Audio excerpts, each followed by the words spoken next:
Hey, what's up, everybody? How's it going? Marcos Villegas being joined with Antonio Tarver. We're here at the International Boxing Hall of Fame weekend. You seeing some of your contemporaries get into the Hall of Fame. I saw some videos of you here yesterday. How are you enjoying yourself over here? Man, I try to come annually, and I'm just a big fan this weekend, you know what I'm saying? Seeing all the greats, reminiscing about their heydays and stuff. Watching the ladies getting inducted for the first time, man, it's been a thrill. Rubbing elbows with the greats, you know. What else can I say?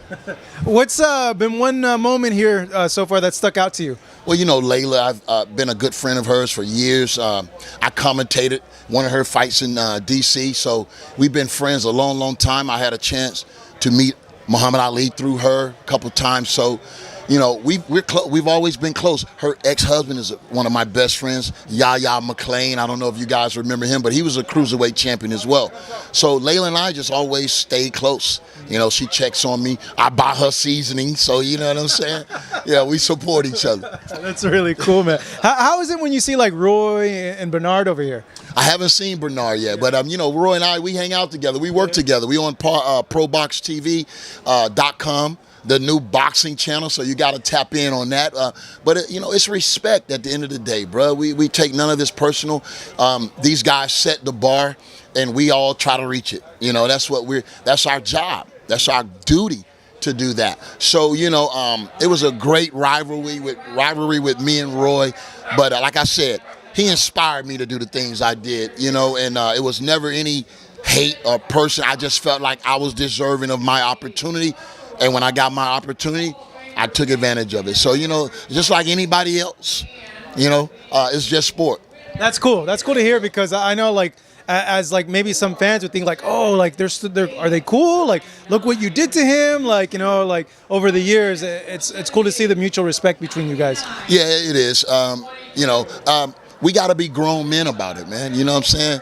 That's behind us. And when we were in our heydays, of course, we all felt we were the best. You know, but it comes a time where you got to get in there and prove it, man. And I think when I look back at my career, man, I didn't slight my fans. I gave them everything. You understand me?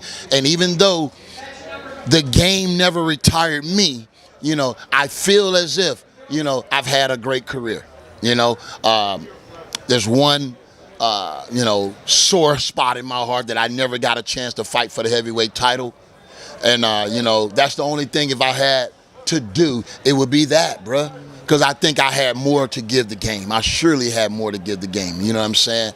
But sometimes it's just not meant to be. You know, speaking of like the current happenings in boxing, I just want to get your, it's funny, you labeled it Tarver's take. I want to get your Tarver's take on a few things. One, how impressed were you by Devin Haney, how he beat George Kambosos over the weekend? Very impressed. In fact, I never picked anyone to win that fight, but I thought that fight would be a lot more contested. Yeah. But when you're working behind a controlling, stiff jab, it's kind of hard to get your game plan going. So Devin Haney was smart enough to stay within himself and not go over there trying to do more than he needed to do. And that, from a young fighter, is growth, because that means he can control himself under any type of pressure.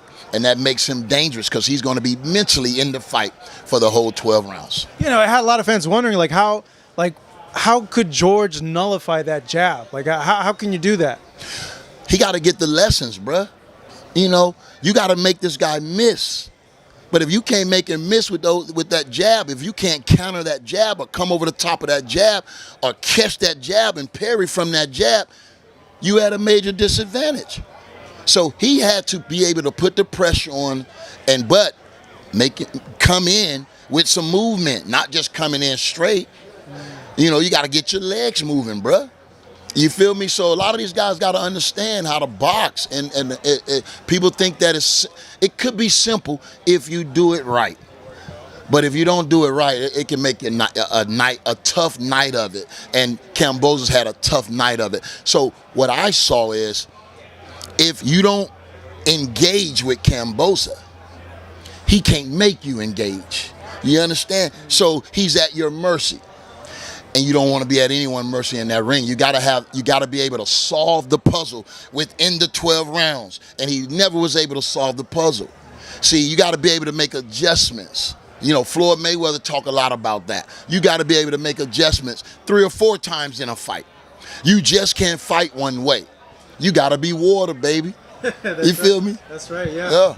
You know, based on that, a lot of fans say, like, why have the rematch? I know they're contractually obligated to have the rematch, but a lot of people want to see Devin now against, like, a Gervonta who had a knockout win over Rolly. What do you make about that fight? And given the performance of Devin and what he showed, would you favor him now, or do you feel it's a fight for Tank to win? Well, you know, that fight is way too early, bro. You know they're not going to even try to go nowhere near that type of fight right now, because that is a super fight of the two best lightweights that possibly could be in the world today. But Devin Haney got a lot of work. He busy right now. He got all those belts he got to defend. And when you're looking at guys like Teofimo, Lomo, those guys are still out there. And Gervonta Davis going to be out there as well. But favor, you got to go with the undisputed champ, because he showed us so much in winning that fight. Because you look at it, Lomo couldn't defend. Teofimo couldn't defend. Kambosos couldn't defend. Now we want to see, can Devin Haney defend? Because they've been playing musical chairs with the lightweight undisputed championship. They've been playing musical chairs with it. Let's have somebody sit down and be the king of the light heavyweight division for a little while. And if it's the undisputed champion, it's going to be, he's going to put numbers in the seats, butts in the seats. He's going to become a face of boxing, and he's a young black man that's doing his thing. So if you haven't really seen the wave has already happened in boxing. You got Gervonta Davis. You got Haney. You got guys like Shakur Stevenson, who hadn't even really, you know, he's right there gunning for the unified junior lightweight championship, but he could move up at any time.